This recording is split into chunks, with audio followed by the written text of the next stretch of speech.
उमेश, तो एक तरफ ये डर कि बहुत तेज चाल हो चुकी है, करेक्शन ओवरड्यू है, करेक्शन पर्याप्त रूप से हुआ नहीं है, इसलिए वो कभी भी हो सकता है, किसी भी बहाने से हो सकता है। दूसरी तरफ अब ये आशा या संभावना भी जग रही है कि 18,000 के ऊपर निकला अगर निफ्टी, अगर 18,600 भी पार हुआ तो वो टेक्निकली एक नया ब्रेकआउट होगा, तो ब्रेकआउट के बाद फिर आपको उसी हिसाब से खेलना पड़ेगा। तो दोनों तरफ की गुंजाइश जब है तो फिर हमें किन स्तरों का ध्यान रखना है अभी इस हफ्ते के लिए, और साथ में जिनको थोड़ा लंबे समय का ध्यान रखना है, निवेशक जो हैं जिनकी हम बार बार चर्चा करते हैं, हमारी चर्चा का फोकस निवेशक ही रहता है, तो उन दोनों के लिहाज से बात करते हैं। और जो सबसे पहले अगर निफ्टी के चार्ट की ही हम झलक देख लें तो क्या लग रहा है अब यहाँ पर हमारे सामने ट्रेंड्स जितने भी हैं, मूविंग इंडिकेटर्स हमारे, मूविंग एवरेजेस जो हैं वो साफ तौर पे हमें कह रहे हैं कि भाई long term, medium term, short term हर तरह के इंडिकेटर के ऊपर चल रहा है इंडेक्स। सामने सिर्फ जो पिछले टॉप की बाधाएं हैं, जो पिछले 3-4 टॉप हमें दिख रहे हैं, अब तो 4 दिख रहे हैं टॉप, तो ये 4 टॉप 18,000 से लेकर के 18,600 के बीच में हैं। ये एक कंजेशन जोन बन सकता है, अगर इसके ऊपर निकल गया तो नया आसमान होगा, नया आकाश होगा, जो हमारा शीर्षक कह रहा है आज की चर्चा का। तो गुंजाइश कितनी लेकर के चलेंगे, किन लेवल्स पर खास करके नज़र रखेंगे इस हफ्ते के लिए भी, जो अगर बात करें बिल्कुल शॉर्ट टर्म तरीके से कि इस हफ्ते में क्या खेल होना है, और साथ में अगर बड़े परिदृश्य पर नज़र रखें तो उसके लिए भी कौन से लेवल्स हमें ध्यान में रख करके चलने हैं, मतलब जो लंबा खेल है उसके लिए। ये पूरा जो राइज है ना 15,200 से 18,000 का, इसमें कहीं कोई मीनिंगफुल सपोर्ट नहीं बन पाया है एक्सेप्ट फॉर 17,200, प्रोवाइडेड कि ये निफ्टी को 18,600 के ऊपर निकाल के ले जाए। अभी भी हम 17,200 एक सपोर्ट इसलिए लेके चलेंगे कि मेरा हर स्ट्रक्चर वहीं जाके बैठ रहा है विद सम डिविएशन, लेकिन 17,200 के नीचे में फिर से मेरे पास कुछ बहुत क्लैरिटी नहीं रहेगी, रिट्रेसमेंट वगैरह देखेंगे जो भी होगा। अभी एक वही मुझे मीनिंगफुल सपोर्ट नज़र आ रहा है फॉर 17,200 फॉर निफ्टी और 38,000 फॉर निफ्टी बैंक। तो अब थियरी तो यही कहती है कि इतनी राइज बिना न्यू हाई बनाए तो निफ्टी को नहीं रोकना चाहिए। मुश्किल वो नहीं है, मुद्दा ये है कि एक करेक्शन होना चाहिए, मार्केट लाइट होगा तो रिटर्न बेहतर बनेंगे, अदरवाइज रिस्क क्वोशंट बहुत हाई होता जा रहा है, बहुत ही हाई होता जा रहा है मार्केट। इसके अलावा और कोई डाउट नहीं है। तो आप पूछेंगे लेवल्स क्या क्या ध्यान रखना है, तो लेवल्स तो सामने हम कह सकते हैं कि हमें क्या क्या देखना है निफ्टी पे। मेन चीज है कि टर्न अराउंड लेवल्स क्या है। तो टर्न अराउंड लेवल्स आपके पास 18,000 क्लोज और 17,200 क्लोज, ये आपके टर्न अराउंड लेवल्स है। इसके बीच में आपके कुछ लेवल्स और बैठेंगे जो मुझे अभी लगता है 17,700 निफ्टी निकली थी, तो 17,650, 17,550, 17,350 और 17,150, इस बार सब 50 का ही चक्कर लग रहा है मुझे। तो ये लेवल्स हैं निफ्टी के नीचे आने वाले स्टॉप्स पे, जिसमें सबसे ज्यादा इंपॉर्टेंट स्टॉप मुझे 17,550 का लगता है और 17,150 का लगता है। ये दो ज्यादा इंपॉर्टेंट स्टॉप लगते हैं जो कि हमारा ट्रेंड का स्ट्रेंथ या ट्रेंड का डायरेक्शन इंटैक्ट रहेगा कि नहीं ये डिसाइड करेंगे। ये निफ्टी का मामला है। वैसे निफ्टी बैंक में ये सेम मामला थोड़ा सा गड़बड़ है।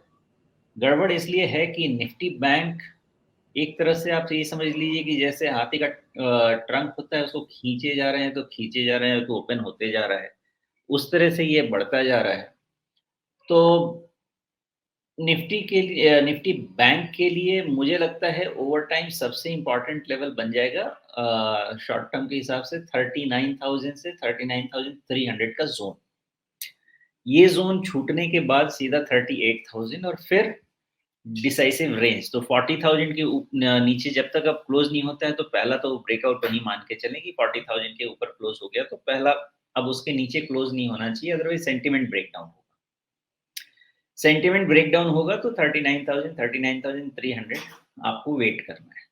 वो एक सपोर्ट देखना है, वो रह गया तो ठीक, नहीं तो 38,000, हालाँकि 38,000 जाना बहुत अच्छा सिग्नल नहीं रहेगा। सो 39,000 से ही अगर लौट जाए निफ्टी बैंक तो स्ट्रेंथ मार्केट की बनी रहेगी। बाकी जैसा स्ट्रक्चर बनेगा वो डिस्कस करेंगे। पहले ज़रा निफ्टी की चार्ट पे थोड़ा और देख लेते हैं।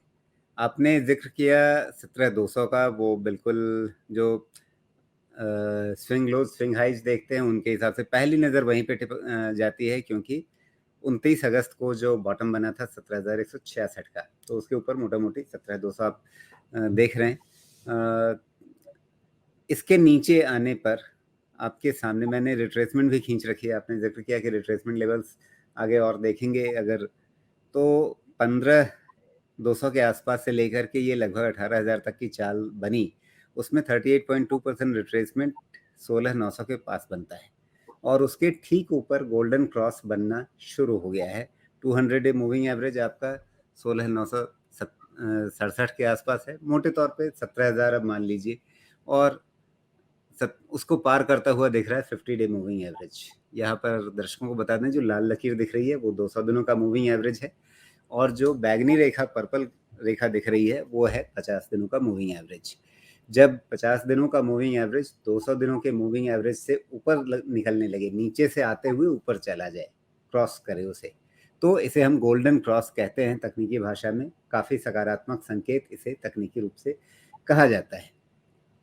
तो इसकी चर्चा हम लोग पहले भी अपनी चर्चाओं में बात कर चुके हैं इस पर, लेकिन अब ये गोल्डन क्रॉस फलीभूत होता हुआ दिख रहा है, और साथ में यदि चाल बनी ऊपर की, तो क्या ये गोल्डन क्रॉस मतलब बाजार को एक नया उत्साह दे सकता है?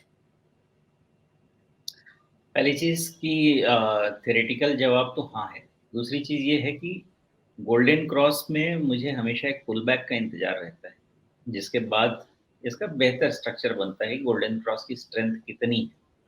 लेकिन जो पोज़ीशंस बनेंगे वो इस प्रेमाइस पे बनेंगे कि गोल्डन क्रॉस इन प्लेस में है तो बाय डिप्स के ही पोज़ीशंस बनेंगे। अदरवाइज़ होगा क्या कि थ्रोबैक के चक्कर में, इंतज़ार के चक्कर में हमारे से छूट जाएगी रैली। तो पहला जो प्रेमाइस हमें बनाना है, गोल्डन क्रॉस इन प्लेस में है तो नैरो मार्केट कह रहा है कि आपका बाजार ऊपर जाना चाहिए यहाँ से लॉन्ग टर्म। तो उस हिसाब से अपने पोजीशनिंग करनी है। पोजीशनिंग कैसे करते हैं? पहली चीज़ कि ये मान के चलिए कि गोल्डन क्रॉस अगर लैग इंडिकेटर है, तो भी जो लैग्ड स्टॉक्स हैं उनमें चाल आने का टाइम आ गया है। तो गोल्डन क्रॉस का प्ले वहाँ से होगा कि आपके पास कहाँ पे लैगिंग स्टॉक्स हैं, अच्छे स्टॉक्स हैं, फ्यूचरिस्टिक स्टॉक्स हैं, उसमें जाके आपकी ट्रेड पोजीशन बननी चाहिए। निफ्टी में डायरेक्ट नहीं बननी चाहिए, क्योंकि निफ्टी का गोल्डन क्रॉस आपको एक पॉज देगा, कब देगा पता नहीं है, एक थ्रोबैक देगा, जब देगा तब उसके बाद उठाना शुरू कर सकते हैं। तो फिलहाल गोल्डन क्रॉस का भरोसा कितना? 100%, उसका डिनायल है ही नहीं। लेकिन उसकी पोजीशनिंग कैसी है? उसकी पोजीशनिंग यही है, 18,000 के ऊपर ट्रेड कीजिए या फिर नीचे बाय डिप्स का इंतज़ार कीजिए। एक और कहीं हायर लो मिल जाए तो उसको लेके हम ट्रेड करेंगे। लेकिन ये निफ्टी का इंडेक्स कमाल का है, अभी तक ये ट्रेंड फिज़ल आउट नहीं हो रहा है, जो कि बहुत शार्प ट्रेंड है। थियोरेटिकली इतना शार्प ट्रेंड इतने ज़्यादा समय तक रहना नहीं चाहिए, लेकिन ये है। अब है तो उसका कुछ कर नहीं सकते हैं। इतना शार्प अपसाइड भी है, निफ्टी सस्टेन भी कर रही है, बिकॉज़ एफआईआईज़ के पास कोई और चारा नहीं है।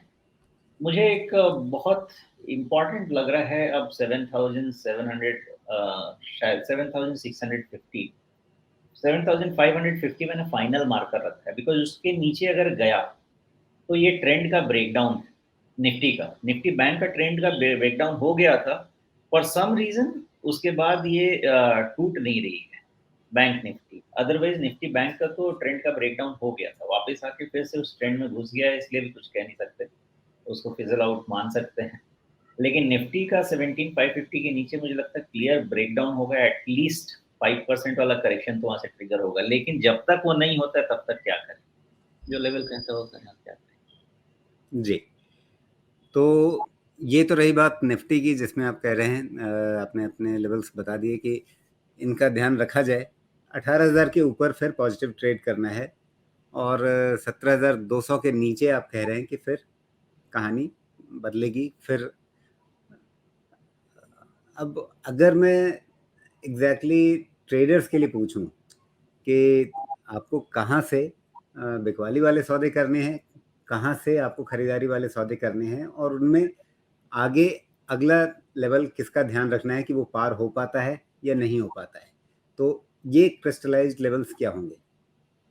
देखिए, बिकवाली वाले सौदे तो अभी नहीं करने हैं, क्योंकि एक मैंने सजेस्ट किया था मार्जिनल, जिसका जो भी है अपना पोजीशन हेज करने के लिए। नेकेड शॉर्टिंग का तो सजेशन कभी नहीं रहा, लेकिन मार्जिनल पोजीशन हेजिंग के लिए ठीक है, पोर्टफोलियो जितना भी है उसका 2% 5% या इसके रेंज में एक शॉर्ट पोजीशन रख सकते हैं against the portfolio. Naked short नहीं रहना है, बिकॉज ट्रेंड अभी तक पॉजिटिव है। एक डिस्ट्रीब्यूशन का एक्सपेक्टेशन था, वो भी पता नहीं है कि नहीं है, बहुत क्लैरिटी नहीं। तो शॉर्ट अगेंस्ट द ट्रेंड जाके अपने पैर पे कुल्हाड़ी नहीं मारनी।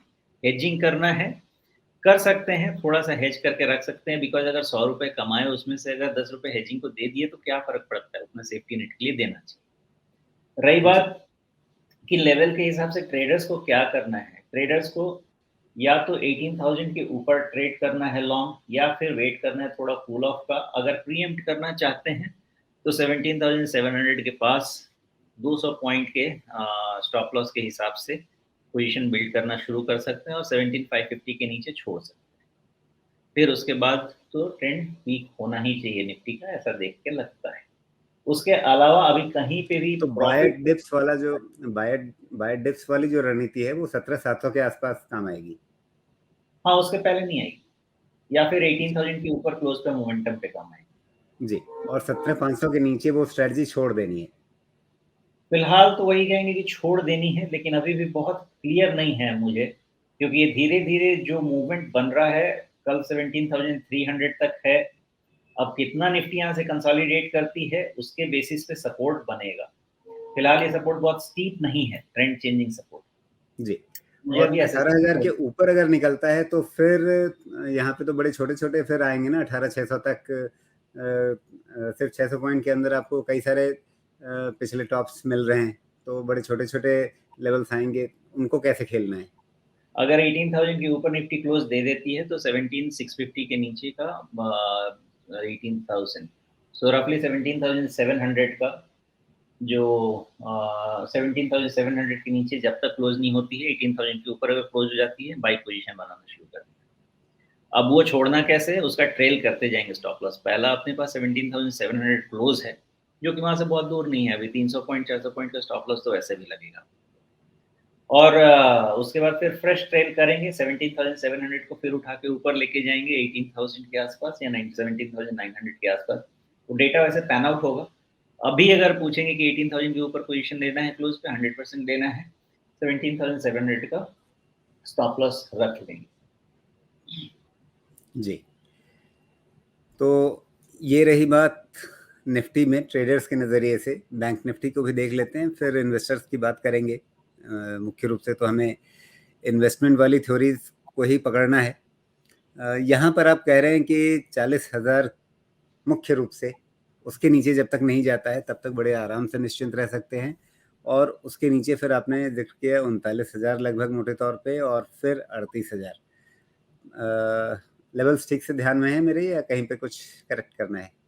नहीं, ठीक है, बिल्कुल 40,000। देखिए, बैंक निफ्टी में एक और चीज़ है, जी। एक वेरी फ्यू पैरामीटर्स, मतलब अगर मैं कहूँ आउट ऑफ 100% जो मल्टी फैक्टर में देखता हूँ मैं, उसमें अगर मैं बोलूँ तो शायद 10 टू 20% ऐसा पैरामीटर है जो कह रहा है कि कभी भी यहाँ से प्रॉफिट बुकिंग ट्रिगर हो सकती है। लेकिन वो इंटेंसिफाई जो मैंने बोला 40,000 के क्लोज के पहले नहीं हो, वो 1000-2000 पॉइंट वाला प्रॉफिट बुकिंग उसके पहले ट्रिगर नहीं होगा। लेकिन माइनर हिंट है कि ये स्ट्रेच हो रहा है, बिकॉज पीएसयू बैंक ज़्यादा स्ट्रेस्ड है, प्राइवेट बैंक कम स्ट्रेस्ड है। अगर उसके अगेंस्ट देखेंगे तो एसबीआई का ब्रेकआउट है, तो बहुत ही खिचड़ी टाइप का डेटा है, उसको एनालाइज करना बहुत मुश्किल सा होता जा रहा है। जो नेट जी। पैरामीटर आ रहा है, नेट पैरामीटर पे मुझे ये आ रहा है कि 40,000 बहुत ही क्लोजली वॉच करना है निफ्टी बैंक का। अगर उसके नीचे क्लोज है तो हो सकता है कि शायद ये यहाँ पे एक प्रॉफिट बुकिंग ट्रिगर हो जाए टुवर्ड्स 39,000, देन रीअसेसमेंट, क्योंकि अभी तो कंसोलिडेशन ही चल रहा है। तो yes 40,000 39,000 to 39,300 range and then 38,000 यही है हमारे पास। ऊपर में 42,000 हमारा फिलहाल जब तक 40,000 होल्ड करेगा वो ध्यान में रखना है।